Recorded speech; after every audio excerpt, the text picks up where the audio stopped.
Hi everyone. Welcome back to my heart I sleep but my heart wakes sleep in classical Jewish texts, which I think is this the second last class for this? The last one.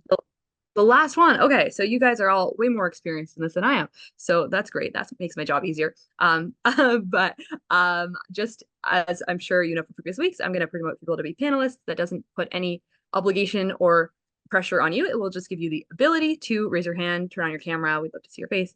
And that way you can ask questions if you are not comfortable speaking, or if you're watching us on Facebook, you can put the questions in the comments or in the chat, and I'm happy to pass those on when Rabbanit Sarna says it's a good time for questions. And lastly, we just ask that you stay muted when you're not speaking. And yeah, thank you again for being here. Thank you, Rabbanit Sarna. And I think that's all. So take it away. All right. Hi, everyone. Welcome back. Super excited to continue learning with people. I know it's been a bunch of crazy weeks.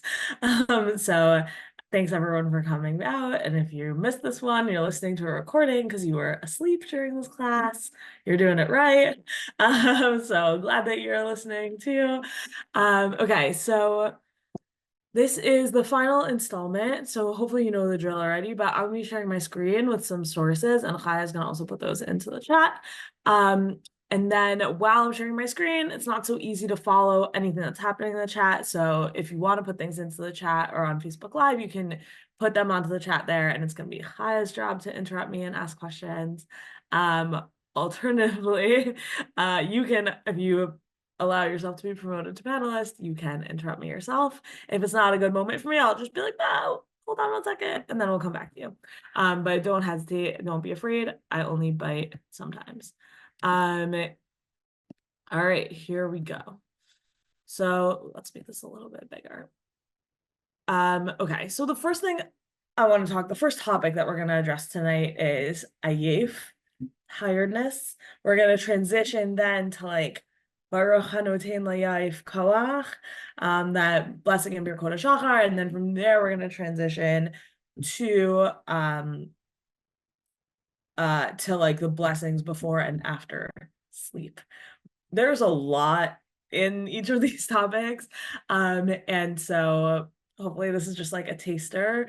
The term ayef appears an enormous number of times in Nach, but I want to try and really offer an idea that is way more complex than what I came in with assuming. Like I came in assuming with maybe influenced by Hanotein Le'ayif Kawach, the one, right? We make a blessing every morning, blessing God for giving strength to the tired, like allowing us to wake up in the morning. I always joke that that's like the bracha one should make on their cup of coffee. And with that in mind, I thought it would be a tiredness that's like sleep themed.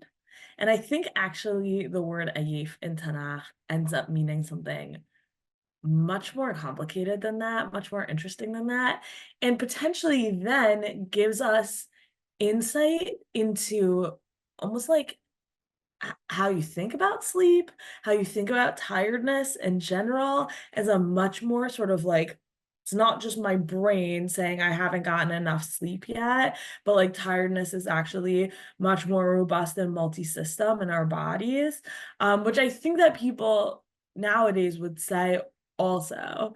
But you sort of like are starting, I don't know, to me that perspective felt like kind of modern, and then to sort of see it reflected in this one word and the way it's used within Tanakh felt very surprising to me. Maybe you'll say, I don't know, maybe you'll follow this through with me and then you'll say that wasn't surprising at all. Whatever. Okay, anyway, so our first very, very tired person is Esav. So both the narrator voice of the Torah tells us that Esav is very ayif. So Vayazid Yaakov Nazid, so Jacob is cooking a stew. Vayavo Esav min hasadeh, and Esav comes in, and he from the field, from the open, Vehu ayif, and he is ayif. So you might say tired, but you'll notice here actually that the JPS translates it as famished, which makes a lot of sense because of what happens next. So Vayomer Esav el Yaakov, so Esav says to Yaakov, Hal iteni na, I mean ha'adom hazeh, give me some of the red stuff to eat. Ki ayef anochi, because I am ayef. So if ayef was just tired in the way that we normally think about it, like I haven't eaten anything, I'm tired. I haven't slept at all, I'm tired, or I haven't gotten enough sleep, I'm tired, then this doesn't make any sense. Give me stew, I'm tired. No, give me a bed, I'm tired, right? But actually, and especially because the Torah has a different word for hungry, right? The Torah has a word for re'ev, or ra'av is a famine, right? So it can even be it could even be extreme hunger. Re'evon we even have also, right? So like why are we using ayef here when we're asking for food? Why doesn't Esau say I am, right? Famished should be the same word as famine. It should be resh ayin bet, and it's not, it's ayef. So that's really, I think that already lays out, like once you start to notice that Esau comes in and says, I'm tired, give me food, you're like, tired here is interesting. There's like a lack of fuel that seems to go along with ayif, but maybe it's not the specific fuel of sleep. It's like any fuel potentially, or at least it's food here. And then, okay, we know how the rest of the story goes. And you might have thought, okay, he eats the food, like you come home, you're exhausted after a long day.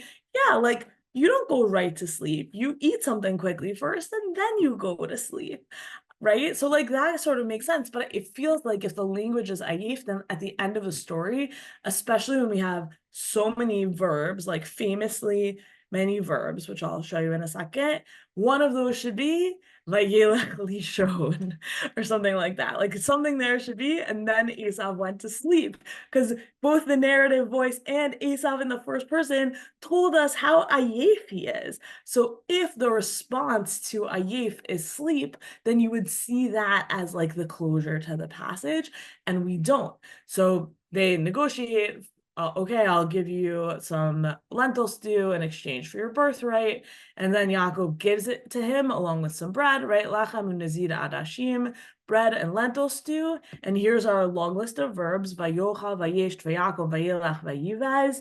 He eat and drink and rose and went away, and he spurned his birthright. But like went away, don't you want him like vayakom vayelech lishon? You know, like don't you want him to like not just get up and leave, but like go to bed? Like there's something so like when you come in assuming that ayif means tired for sleep, there's something very in like not rounded out here at the end. And Rashi, based on the Midrash, says, what is he ayif? He's ayif berechitza. He's like, it's like the specific type of how you feel after you're done killing a lot of people, which is not a feeling that I personally know anything about. But that seems to be a description of ayif, that, or of a certain type of like faintness maybe that exists. And he ties it, it's from, this connection is from Bereshit Rabbah, but he ties it to this pasuk in Yirmiyahu, K'ma detema ki aifa nafshi lahorgim. So here's our pasuk in Yirmiyahu, and it's describing like Bat Zion, like fair Zion, the daughter of Zion, being in a really bad place. But she, right, so she's crying out as if she's in labor. The suffering of a woman having her first child. Kol Batzion, the voice of fair Zion, panting, stretching out her hands. Titapeach, tifarish, kafheha.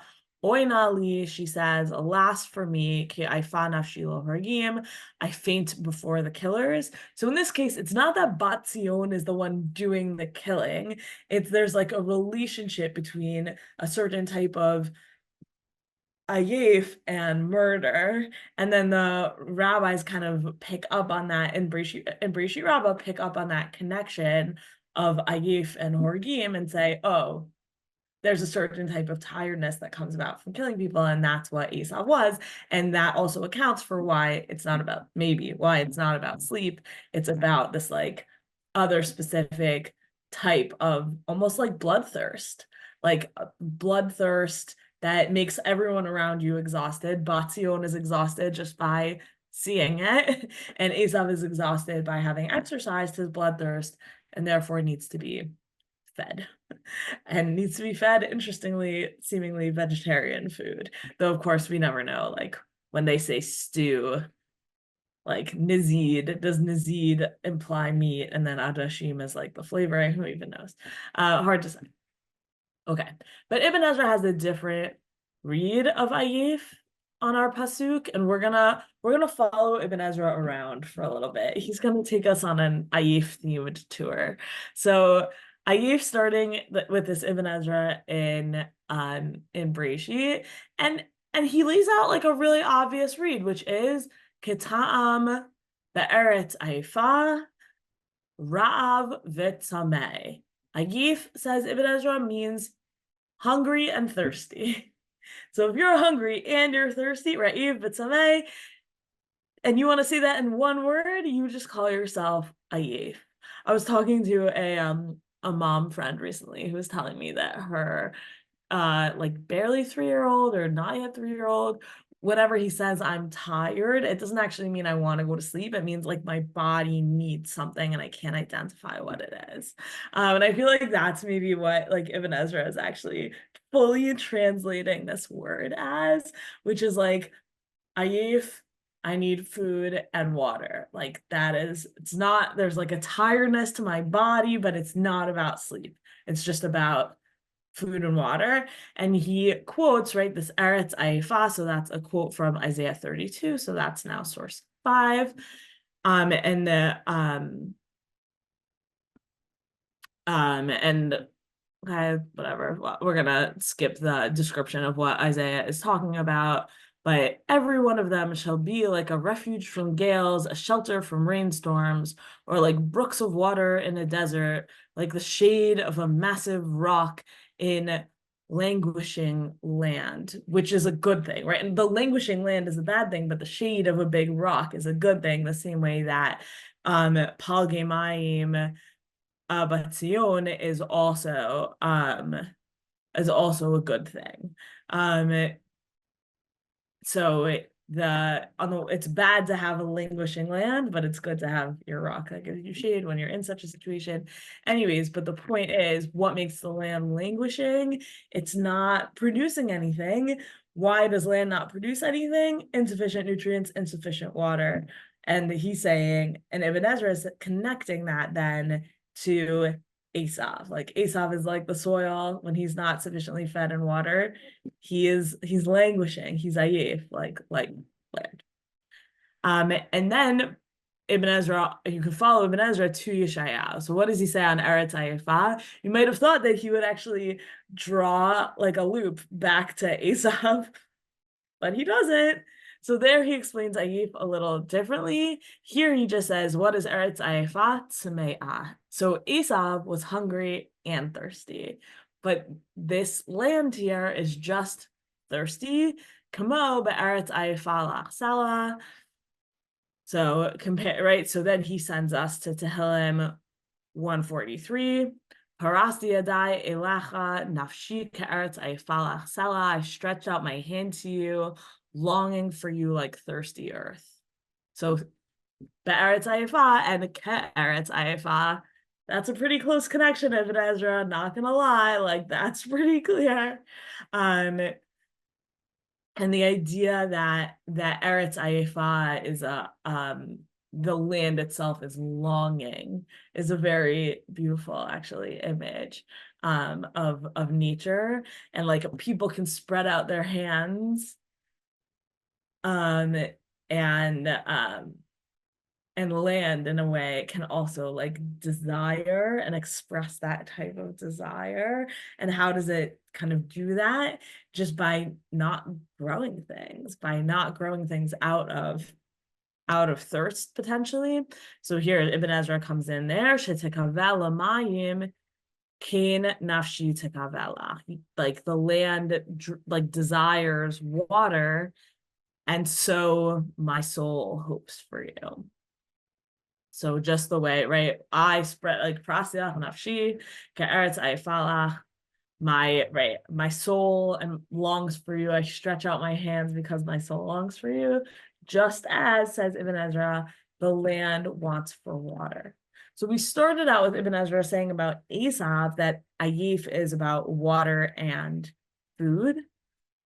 But once it becomes many of the places where you see actually this language of Ayif, it becomes about land, not about people. So he drops the food piece pretty quickly. And most of these just end up being thirsty.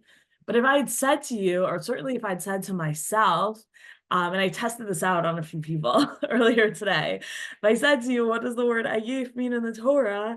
You wouldn't have said thirsty. You would have said tired.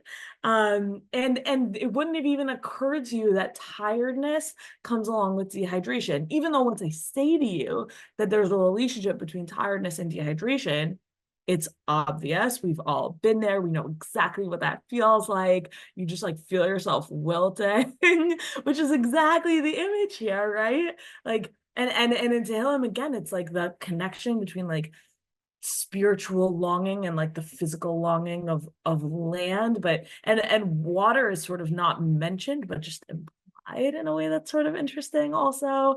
And we know that we and the Torah use the language of thirst. Kayal tarog alafike mayim kinafshi tarog elacha, right? This language of thirst for God is everywhere. It's very resonant. We know what it's like to be thirsty and needy in that way. But also, like, there are so many different words for thirst, and the Torah is full of words for thirst, and you would have thought that ayif is something different, right? And there's even words for like dehydration. Sameh is one of those classic ones, right? Tama nafshi la'okim kalchai, right? Like I'm thirsty for God, right? So why do I need ayif? Like, what is this word? Shouldn't it just mean tired? Shouldn't it be connected to sleep? And it's just obviously not always. And I just want to point to one other place where it's just so clearly, right? I said before, we started with Ibn Ezra saying this is about food and water, but it pretty quickly becomes just water, at least here. We're going to complicate this in a second. But in Eov, right? Lo ma'im ayif tashka umera'ev tina lachan. You do not give the thirsty ayif here. It's clearly thirsty, and it's not hunger because hunger is ra'ev. So that, but you didn't give the thirsty water to drink. You deny bread to the hungry. Hungry ra'ev, thirsty ayif. And here there doesn't seem to be another element of like tiredness or worn down or like faint or anything like that. Like it's literally the parallel. There's hunger and there's thirst, and the thirst in Eov is ayef, which is so interesting. And we have one more example of thirst, of ayef as thirst, and it actually plays a really interesting role.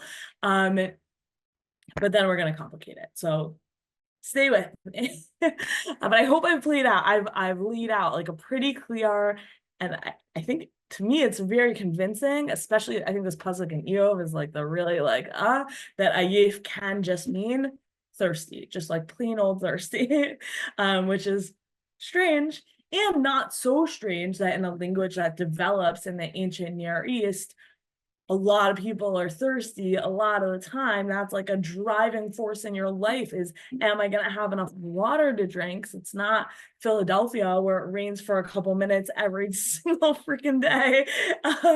Right? So like, am I going to be thirsty? And the idea that you would have a lot of different words to describe thirst is not crazy. It makes a lot of sense. So from that perspective, there could be a moment where, and again, I don't think we're at that moment, but like with the evidence I've presented so far to just say, forget the relationship between ayef and tired, ayef is just a thirsty word. And it makes sense to have a lot of thirsty words. And I think that would be convincing, but we're not ready to conclude that yet. And you'll see why. But just one other place where the idea of ayif as thirsty does really cool work for you. So in Dvarim, we have the word ayif. Zachor asher asalacha Amalek b'derech b'tzeichan Mitzrayim. I hope these verses are familiar to you. Remember what Amalek did to you on your journey after you left Egypt. Asher korcha b'derech v'zaniv b'chal kol nachashalim acharecha. They surprised you on your march. V'ata ayif v'yagaya. So those are two seemingly tired words, right? When you read those, ayif v'yagaya, you just feel like, oh, like run down, like so run down, you know, like you normally read it the way the Bechor Shor reads it. Ata ayif mishiabud mitzrayim. Like, why are these people so run down? Because they were just enslaved. Like, that's what the ayif is. The ayif is, maybe you could say it's like a spiritual kind of rundown, but this is like, it means exhaustion, right? Like, that's how normally you would read it here. Right, again, like you're existentially run down also. So maybe there's a question of who is V'lo Yarei Elokim, whether that's actually the people didn't sufficiently fear God, or it was actually, this is how GPS translates it, Amalek, undeterred by fear of God. So there's two ways to understand V'lo Yarei Elokim. At least there's probably more, but let's go with those two. So therefore, when Hashem grants you safety from all your enemies around you, you're going to blot out the memory of Amalek. Don't forget. So Rashi says, what is ata ayif ve'agaya? Rashi actually says our thing. He says, ayif batzama. You are ayif, and that means you were thirsty. Dichtiv, because it says about in Exodus 17, right before Amalek attacked, Vayitzma shama'am l'mayim, that the people thirsted there for water, and then immediately afterwards, vayavo Amalek. So what does it mean? Ata ayif ve'agaya v'lo yara Elokim? Rashi's suggesting you were thirsty and you didn't believe that God was going to provide for you, or you had like a problem in your faith, which is a very common understanding of these psukim, though of course I mentioned that there are multiple options. But all of a sudden what it means is that this Parshat Zachor in Dvarim 25 is actually like kind of literally telling the story of Amalek, and it's not just that they came after this like Nebuch tribe of people who were newly freed slaves and they attacked them. It's also an internal issue to you that you were thirsty for water and you didn't trust that Hashem would provide for you. And like that whole story of the people thirsting there for water, that's actually directly connected to the Amalek attack, which is what Rashi's doing here. He's saying that in Zachor, there's a little bit of, as part of your remembrance, you have to take responsibility. So translating ayef as thirsty actually does a ton of work in Rashi's interpretation of Parshat Zachor. So just to say, right, and we're about to complicate the ayef as thirsty narrative, but when you buy it, it does really interesting work for you. And I think Rashi would say, you know, like you only have to buy it sometimes. But I think in this instance, I think it's really interesting. Okay. So before sure. All right, here's where it gets into trouble. So we are in Shmuel Bet. Whatever, David is on the run, and Barzillai, the Giladi, brings them out like all this food and provides for them, and our lentils show up again here. In case you were following the lentils subplot. And he brings them so all this food, and then also honey and cheese, and yeah, basar v'chalav fest, maybe potentially. But who knows? Not necessarily. You could read it as all these different kinds of cheeses. It's always interesting when stuff like that happens. Maybe they ate separately. Who knows? Whatever. We're not here to judge. He basically brought out all this amazing food, and they all ate. Ki amru ha'am. Here's our problem. Re'ev ve'ayif v'tzameh. So we just said that ayif means tzameh, and ayif maybe sometimes means re'ev, right? That ayif means thirsty and ayif means tired. But here that can't be, because it says re'ev, v'tamei, and also ve'ayef. So ayef must have a different meaning. Okay, so the Gemara in Yoma picks this up actually. The Gemara in Yoma is trying to figure out what are all the different, what's the like origin of all the different Inuyim of Yom Kippur, all the different like forms of suffering. And so it says, oh, how do we Rechitza diikra inui minalan, where do we derive the fact that refraining from bathing is considered an affliction? So then it quotes our pasuk about David, for they said the people is hungry, weary, and thirsty. So re'ev milachem, so they're hungry because they don't have bread. V'tzamei mimayim, and they're thirsty because they don't have water. Ayef mimai, so what is this like weary? Like what do they need when they're weary?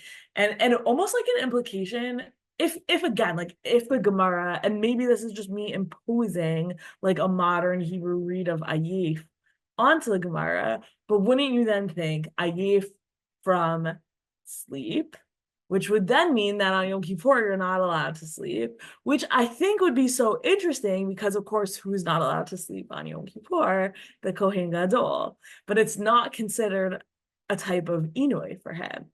It's considered, how are you going to be awake in the morning if you sleep at night? Which is, or like, how are you going to be awake in time and ready to like do all the stuff you got to get done? No sleeping for you. But it's not really considered like an Inui. It's just like practical. You have a lot of stuff to do. You're not allowed to sleep the night before. Anyways, they don't go that way. So they say, Ayef mimai, lav mirechitza. So all of a sudden we have the introduction of a whole other brand of thing that Ayef might be, that it's actually being dirty, which is not crazy, right? It's not crazy to read that into David's troops, that they're hungry, thirsty, and in need of a shower. Makes perfect sense to me. But actually, Rav Yitzchak says, or actually the Gemara says, wait, maybe it's from not wearing shoes. Maybe, right? There could be a million things. How do you know it's Rechitza? Dilma mini elad hasandal. So then Rabbi Yitzchak says, no, actually, we learn about water from this other pasuk, Mayim Karim al Nafesh Ayefa. Cold water on a weary soul. So it implies that the word weary is in fact used to describe someone who has not bathed. So, right, Rabbi Yitzchak is really bringing this pasuk from Mishlei to prove nefesh ayefa. How do you resolve your nefesh ayefa? With mayim karim, cold water. You might think that that's about being tired, right? Oh, you're falling asleep in class. Your teacher says, go wash your face, right? Go put your face in water. That's how I think standardly we would read this verse in Proverbs 25. But Mayim Karim al Nefesh Ayefa, like, oh, like go kind of wake yourself up, or like it will feel good. Not about cleanliness, but again about wakefulness. But the Gemara here is saying, no, actually, Ayef is the opposite. Ayef means dirty. And how do you resolve that? You resolve it with Rechitza. And so that's how you know that Ayef Ayef is in that the Ayef is a type of Inui, and that Inui is otherwise known as a prohibition on Rechitza. And then the Gemara says, hold on, right? Maybe the pasuk in Mishlei is talking about thirst, which is like what we keep coming back to. But then they say, Miktiv b'nefesh ayefa. Is it written b'nefesh ayefa? Is it written like cold water in a weary soul? All nefesh ayefa aktiv. It's about washing because it's not in, it's on. So that's where the Gemara ends up using this as proof actually for washing, which then means, right? So first of all, and not to say, right, the Gemara doesn't need to be like the most careful reader ever of what every word in Tanakh means. Like the Gemara has other ideas and points and purposes that it's trying to make. But I do think here, there's something really interesting. I do think that, first of all, there's something interesting going on. But second of all, the idea that in this pasuk here, ayef means unwashed. They're hungry, they're thirsty, and they're unwashed. It's very compelling read. It's a very possible read. And to see it then in the Gemara adds a whole different dimension of what ayef might mean. Because also Esav coming in, I mean, we never see him wash. That's the problem. But like, you can imagine someone coming in from a day of hunting and being like, I'm disgusting. And again, Hebrew and biblical Hebrew have so many words for disgusting that like you wouldn't really think, right? Tigal nafshi, right? So many like words for disgust. You wouldn't really think that you would need ayef to mean that. But again, there's also a weariness in being unwashed. Like when you, let's say, like you don't wash your face on an airplane for 12 hours, like you come off and you put water on your face and you immediately feel woken up just from the, I mean, from the water, but also from like just the cleanliness of it. There's something about being gross that makes you like, so again, there's this like ayef, hunger, thirst, unwashed is kind of what we've seen so far. But here we have tired. So ayefim vayinafisham. Okay. So here we have ayef clearly, simply as tired. And these are this pasuk actually gives rise, or is part of like a constellation of psukim that give rise to, because vayinafish is obviously a God word. That's what God does on Shabbat, vayinafash. And so it's like a Shabbat word, it's a rest word. And then it's about like this God rest and like all this interesting stuff. But I had to pick what we were doing tonight, so that isn't it.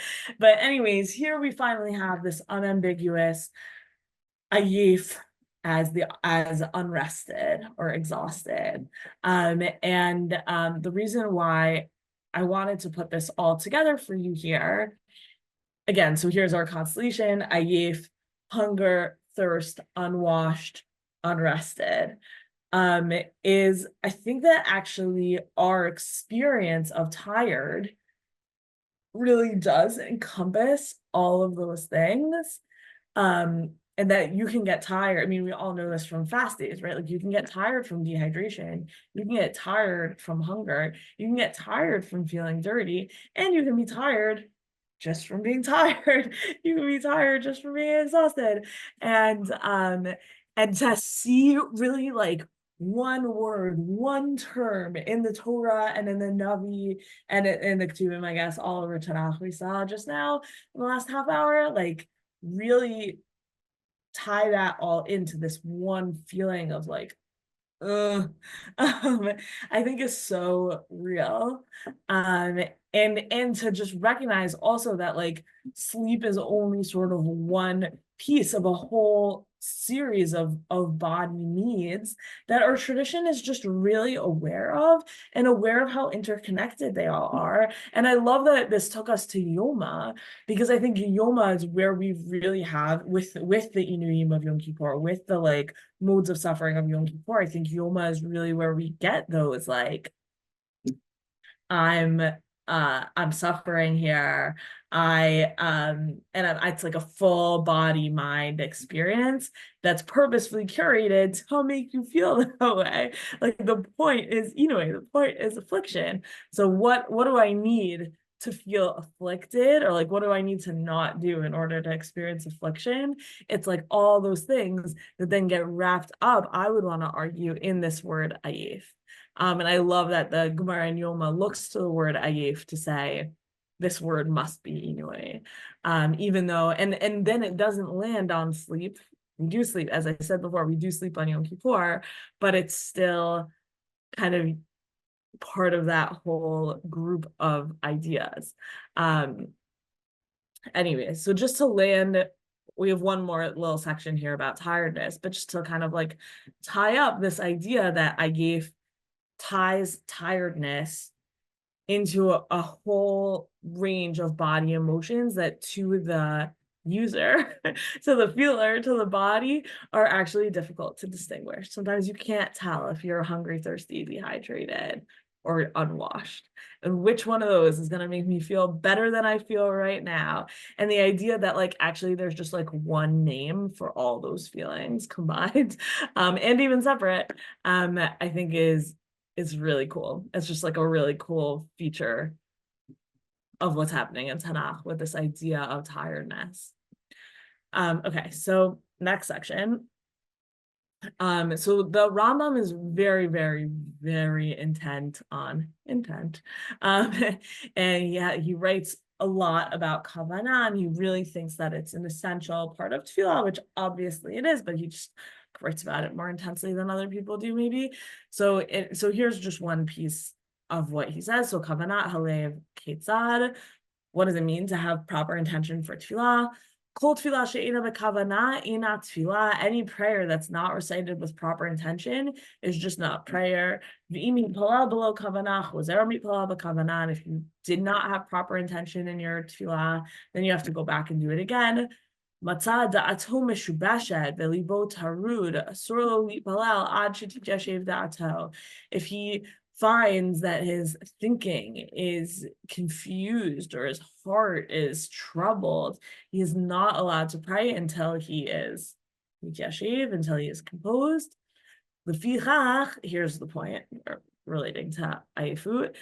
Lefichach haba min haderech v'hu ayif, someone who comes from a journey and he is ayif. So just to be clear, right, what could this all mean? I think it means all the above. I think it means tired, thirsty, dirty, exhausted. So he's ayef o meitzer, or he's just like irritated. Asur lo palal ad shetityashev da'ato. You come back from a journey and you're exhausted, you are not allowed to pray until you are composed. And he quotes Amru Chachamim Yeshesh lo shayamim ad shenuach v'tikar da'ato. That can even take up to 3 days. It's fine. We'll wait it out. Wait 3 days until you cool off, and then you can daven. Which is wild, right? Here's the Rambam saying you're ayif, you can't daven, which is quite an intense idea. And what that then to me ties into, the Rambam actually does not have the bracha of noten le'ayif koach. Sfardim, at least according to the Torah and other places that I looked, actually many Sfardim don't even say this bracha. It's a post-Talmudic bracha. There's a lot of anxiety about post-Talmudic bracha. So noten le'ayif koach is not recited everywhere, but the Tur, who has Ashkenazi roots, his father, the Rosh, fled from Germany to Spain. So he is talking about Birkut HaShachar here. And he says, in Ashkenaz, Od bracha chad yish b'sidurei Ashkenaz. There's another blessing in the Sidur of Ashkenaz. Baruch atah Hashem Elokeinu melech haolam, hanoten le'ayif koach. So who gives strength to the weary. V'nitkana al she'adam mafkid nishmato ba'arav b'yad HaKadosh Baruch Hu. And it was established because a person entrusts his soul in the evening to the hands of HaKadosh Baruch Hu, and when he entrusts his soul, it is ayefa me'avodah kasha kol hayom. You hand, when you go to sleep, you hand over to God your exhausted, overworked soul, umachzira lo baboker, and then God hands your soul back to you, shketa v'shalva, quiet and peaceful. And he quotes a midrash here. The Torah very frequently quotes midrashim, which is so nice. Sometimes the Torah is the only source of that midrash. In this case, he's not exactly, but the language he uses here is not exactly found anywhere else either. So there's like other versions of this midrash, but I didn't find one that was like exactly this version. But anyways, he quotes this midrash that's riffing off a pasuk in Eicha, Chadashim levikarim rabba v'natacha.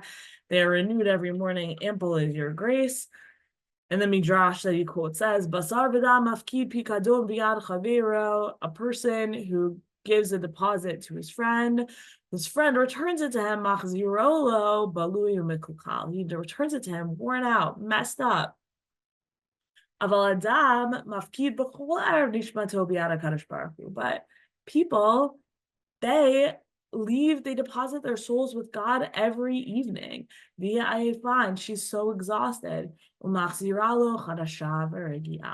God returns the soul to them renewed and calmed, which I just think is so nice. I think this midrash, this idea about what happens during sleep, it's very similar to some of the midrashim that we saw last week in the like sleep is good section. But I do think it's just like this beautiful idea, first of all, about what like Hanotin Le'av Koach is all about, is like you actually like I gave you my soul Ayif and you reinfused it with Koach and returned it to me, which is like a different image maybe than one might necessarily have. But also this idea that we say this bracha because we were ayif and then we slept.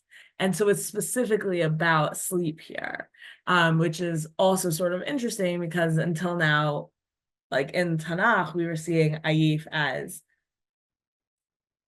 hunger, thirst, all kinds of things. And the Rambam, where we saw is it's not just, he doesn't just say, go get some sleep, you'll be less ayif tomorrow. For the Rambam, it's like this whole anxiety, like you're all messed up in the head, says the Rambam. And the Torah, it just seems to be you worked really hard and your soul is exhausted, and then you're going to hand it over to God. God's going to refurbish it and give it back to you in the morning. It's like a much more simple, much more what we normally understand ayif to kind of mean. And again, I should mention, like the Rambam does not have this bracha, so he doesn't have anything to say exactly on this topic. But like to tie in the Torah to the Rambam would be to say, when you stand up in the morning and as part of your bracha preceding davening, say Anotin Le'av Koach, part of what you're saying, at least to the Rambam, is, and now I'm ready to daven, because if I don't have Koach and I am ayif, then I actually maybe don't even need to daven. By the way, this is like such a da'at yachid of the Rambam, so don't take that too seriously.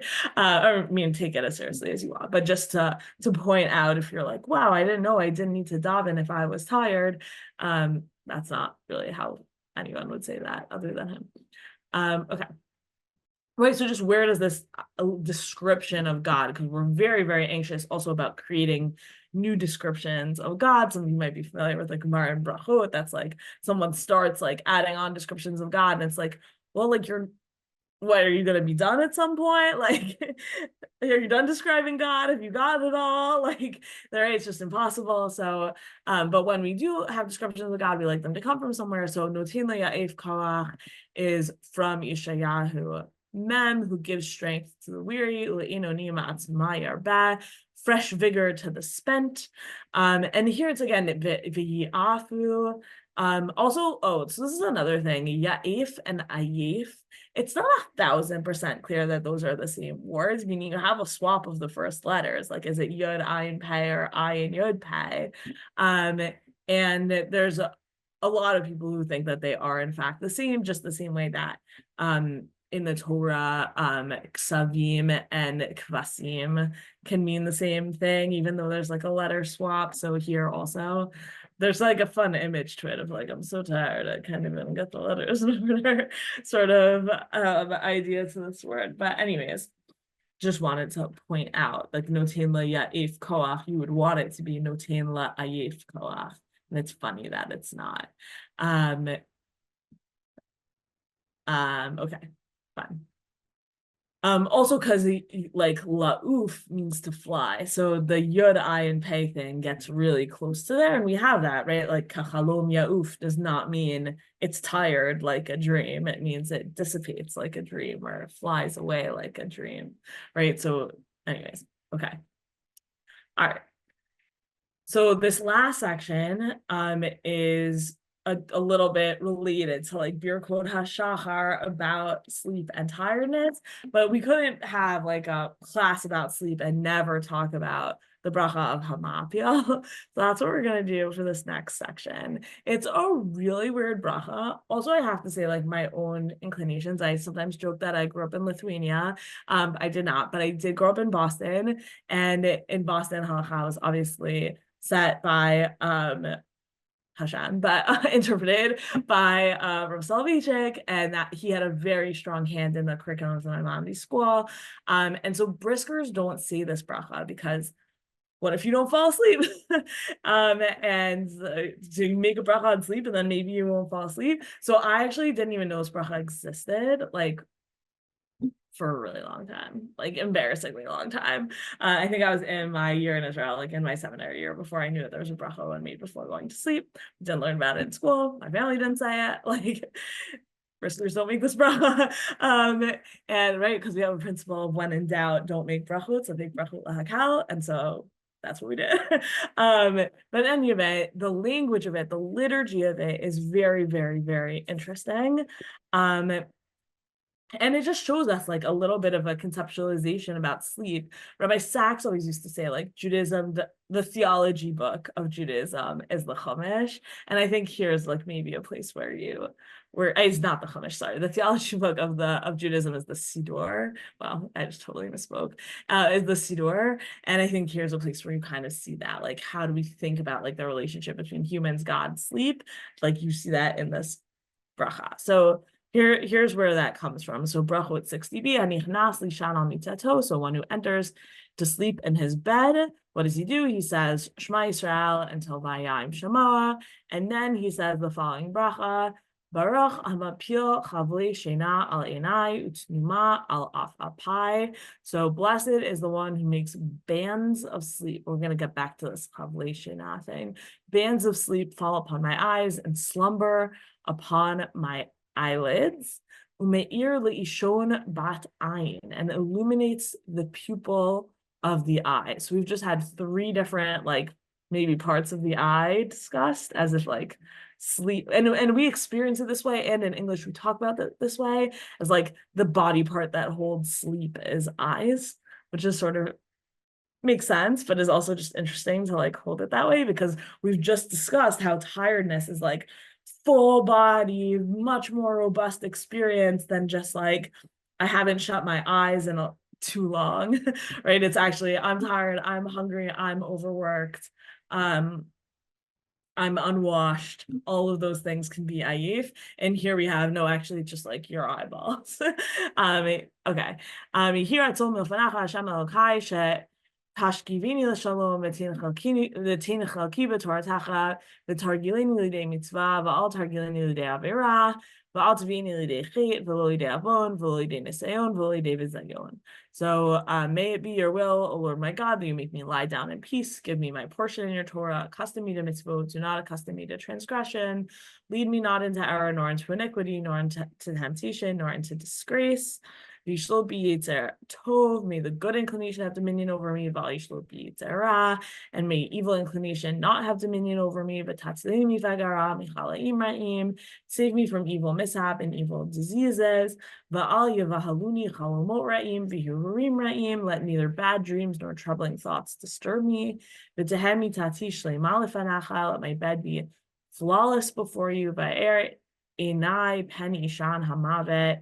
Enlighten my eyes, lest I sleep the sleep of death. Baruch atah Hashem me'ir le'olam kulo b'chvodo. Blessed are you, Hashem, who gives light to the whole world in His glory. Okay, a few really fascinating things. So first of all, we're talking about at night, and this bracha of Hameir le'olam kulo b'chvodo. I don't have any light here. I'm going to sleep. I'm literally closing the lids, right? My afapai, the eyelids that allow me to see light. Blessed is God who gives light to His whole world and His glory. That actually, those are like right before I go to sleep, and it expresses a certain amount of anxiety about like darkness. And maybe I'll go to sleep and I'll never wake up. Ha'er enai, right? Put light into my eyes so that I don't sleep the sleep of death, so that I do wake up in the morning. Like, let there be light at the end of this, please. There's like a real, it touches on some of the real anxieties around sleep that we have seen before. And sleep being very, very closely related to death, which we've also seen before. And then also the sense that sleep is out of my control. So like the thoughts that I'm going to have during sleep, or even illnesses that could happen to me during sleep, or I could be attacked while I'm asleep. Sleep is tied up in vulnerability, which we've seen before. And also even vis-a-vis my own body, right? Is maybe some kind of like sexual connotation there. A lot of just like anxieties about what happens when I leave here, in addition to this real hope that I will wake up, a real hope that the light will come shine again. And we're gonna see some interesting stuff about Chavlei Shena in a second. Okay. But interestingly, right, so that's when you go to sleep. And then ki mit'er, so when you wake up, you say, Omer Elokai neshama shenatati bi tohurahi. My God, the soul you've placed within me is pure. Ata yitzarta bi, you have formed it within me. Ata nefachta bi, you have breathed it into me. V'ata mishamra b'kir bi, and you guard it while it's in me. V'ata atid li la mimeni, and I recognize that you someday are going to take it from me. But you'll return it to me in the time to come. Or if you're a woman, so the whole time that my soul is in me, I'm going to be grateful before you, Hashem, master of the world, king or master of all souls. Baruch Hashem, blessed are you, God, Machazir Neshamo Ifgarim, who returns souls to lifeless bodies, i.e., sleeping bodies, but also bodies in the world to come, right? So there's a great parallel that's described in Elokai Neshama of waking up and the final resurrection, like Kriyat Hamitim in the Messianic age, and that then also all sleep is death, but it doesn't matter because death will ultimately be resurrected. And I experienced like a taste of that miracle just now, and it reaffirms my belief in the resurrection. So yes, on the one hand, sleep is death, and on the other hand, once you wake up, you realize and you gain faith that death isn't as bad as we thought it might be, which is like a wild read. It's not maybe not necessarily the normal read of these tefillah, but I think it's there. I think it's there like pretty explicitly, actually. Okay, so let's take a look at just a little bit. I know we're running out of time here, but just a little bit of commentary on this. So one of the questions is Elokai Neshama does not start with a bracha. It's very unusual for a bracha to only end with a bracha and not start with one, unless it's in the category called bracha smucha l'chaverta, a bracha that's attached to its friend. But the question is for Elokai Neshama, what bracha is it attached to? So the Rabbi Aaron Halevi says, "Lefisha bracha do smucha lechaverta dahainu birkat hashena eno potachat bebaruch." What is the bracha smucha lechaverta for Elokai Neshama? It's hamapia. You said hamapia last night. This Elokai Neshama is like the end cap on that. It doesn't matter. You slept 12 hours between hamapia and Elokai Neshama. It doesn't matter. They're connected, which I think is amazing liturgically. It's also a great read of the Gemara, meaning there's no ellipsis here, right? Like you say this when you're going to sleep, when you wake up, you immediately say that. Like that's an amazing read. And the only reason why we don't do this is because like that's not how it ended up getting established. People didn't know brachot well enough. They ended up saying them all in order and shul, whatever. But like, oh, and some concerns that how are you saying any of this if you haven't washed yet? You can't make brachot without washing. But this idea that like that would be your last words before you sleep, soul taken away, refurbished, given back, boop, okay, great. Now you say Elokai Neshama, like it's just like an amazing liturgical setup. And the idea that Elokai Neshama is so close to a mapil that you're just picking up right where you left off, right? So you don't need to start again with Baruch Atah Hashem. You did that already 2 seconds ago, the last time your soul was in your body. And now you're just continuing. Okay, so that's the Ra'ah's understanding of this. And then the other thing he says, "Birkut elu shel shina, eina tzarich levarech ela b'shina halayla." You only make these brachot at night. Afilu yashan lo bayom ke'ein shina ulayla. Even if you slept during the day, as if you slept at night, like you pulled an all-nighter, you had a paper due at 8 a.m., you sent it in at 7:55, and then you slept for 10 hours. You don't make a hamapil before that, says the Ra'ah, because so sorry. And one more note that he says, the also, like if you wake up and sleep, wake up. If you sleep, wake up, sleep, wake up, sleep, wake up. You don't make hamabil multiple times. The in kavanat habracha al shinat zo. The bracha is not on like this sleeping session that you are about to have right here, right? It's not a birkat hananin, it's a birkat hashavach. It's not, I'm about to eat an apple, let me make a bracha on this apple. It's, wow, Hashem, you created sleep, that's amazing. Min hagosh haolam shedarkan b'shena. It's a bracha on the fact that sleep exists in the world. So you can make a hamapyo, even if you think your baby's gonna, says the Ra, you can make a hamapyo, even if you think your baby's gonna wake up in 5 minutes and you're not actually gonna be able to fall asleep. It's okay. Say hamapil. Somebody out there sleeping. That's amazing. And they need your tefillah. So, and you hope that the world gets bright again tomorrow, no matter what.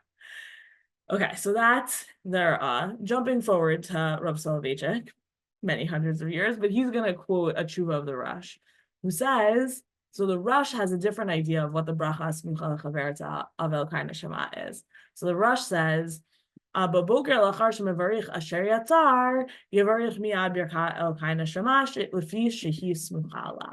So actually, you know, what is אלוקי נשמה סמוכה to? It's asher yatzar. So you get up in the morning, you pee, you wash, you make your brachot of netilat yadayim and asher yatzar, and then you say immediately אלוקי neshama.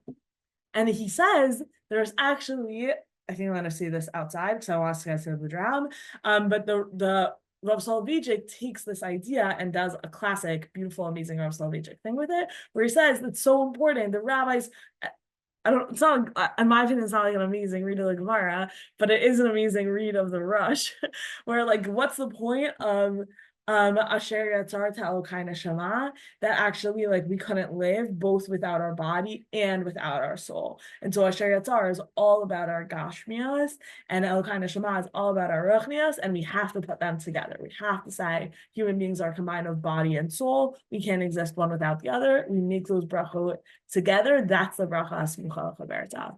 It's very convenient when you're a brisker to say the bracha smucha lechaverta for Elokai Neshama is Asher Yatzar because you didn't say Hamavia last night. But it's definitely a worse read of the Gemara. Okay. Here's the Abu Draham. It's based probably on the Ri Ben Yakar, but I thought the Abu Draham kind of said it better, so we're bringing him. So just a few things. So he's just going through the bracha of Hamapia and like explaining some of the words in it. So he says, what is Chavlei Shena? So first option of what Chavlei Shena is, Chalaki Mechalkei Shena. That actually we're recognizing that sleep has different sections. So either we're waking up in between sleep cycles, or there's REM sleep, and there's like all these different kinds of sleep. And maybe they had a recognition already by the 14th century. Maybe they could tell. Sometimes you're restless, sometimes you're not restless. Like sleep has different manifestations, and God created Chavlei Shina, all these different bands of sleep. So in Yesh Mefarshim, Chaval Shina Kmo Chavlei Yolada. Actually, what if the bands of sleep are like the bands of labor? Meaning, that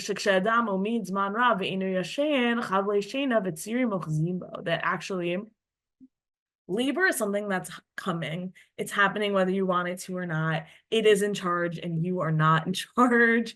You can't control it with your mind. You can't control it with your body for the most part. You can control how you experience it, but the thing itself is just happening to you.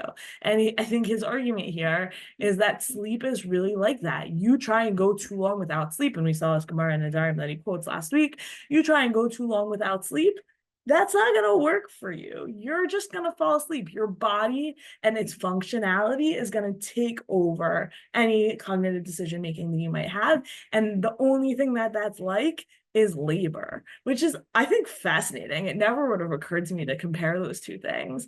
But here we have the Abudraham and we also the Rebbe Yakar, which I didn't bring to you, but he says the same thing. And then he says, why are we making a bracha on it? And he says that actually there's like a whole series of brachot that we make on just our needs. When we have needs and they get fulfilled, we make brachot on that, and sleep is one of those. So of course we should be making a bracha on sleep, and because sleep is tov me'od, which we also saw. And then the last thing is about the pupil, ha'me'ir li'ishon ba'ayin. And so he says, oh, it's called this way because we have this pasuk of Yitzrenu Ke'ishon no, guarded him as the pupil of the eye. It's in Hazinu. It's because when a person really wants to sleep, his pupil goes dark, and then he sleeps a lot, and then he wakes up. That your pupil lights up. And that actually, right, one of the things I was saying that before about that this bracha really brings out is that our eyes have like a certain amount of, it's like the body part that holds sleep signals. And we know this to be true, right? Like filter out blue light hours before you go to sleep or whatever it is, right? Like that, and that our eyes regulate our circadian rhythms and all this sort of thing. And it seems like they really had a sense of that also, that like sleep is all centered in the eyes. And that's why this bracha is kind of written the way it is. So anyways, I just felt like we couldn't like not talk about these brachot in a 4-part series about sleep. I know I'm a tiny bit over time, but I just wanted to wrap up here and say, first of all, thank you for coming to this like highly unusual topic for a series. But I really learned a lot because I never thought through these questions before and never really considered all these different categories. There were multiple times in my research for this series that I was very surprised. I was surprised by the stuff about being ayif. I was surprised by menucha on Shabbat having very little to do with sleep, and sleep actually being discouraged on Shabbat. I really, really enjoyed also thinking about the different sort of categories of sleep and categorizations of sleep, and just noticing that our text and even the language itself has such a sensitivity to sleep and different kinds of sleep and exhaustion, and exhaustion being like a full body everything, and that sleep is tied up in all sorts of other bodily systems. It just felt very, very like sensitive and attuned and thoughtful in a way that that I love, because I love about our tradition that the more you ask different questions and look at it from different angles, the more just like impressive it is in its wisdom. So thank you all for joining me in this exploration. I hope we get to learn together again soon. Thank you very much. Yeah, thank you. Thank you so much, Rabbanit Sarna, and thank you to everyone for joining us. A quick plug before we close up is just tomorrow is the last day to apply for our summer kollel, which is going to be online this year, so you can join from any location. And there's a morning component, which will be Gemara Makot, and an afternoon, which will be a range of really exciting topics about Tanakh and Machshava. So depending on your schedule, you can sort of come for part or all, and it's going to be really fabulous. So I do encourage you to look that up. And we also have one more week of our various Sphira classes, which most of them, you can come for the last week and you'll have a great time. So do check out drisha.org. Thank you again for joining us, and see you all soon. And thanks, Rabbanit Sarna. Good night.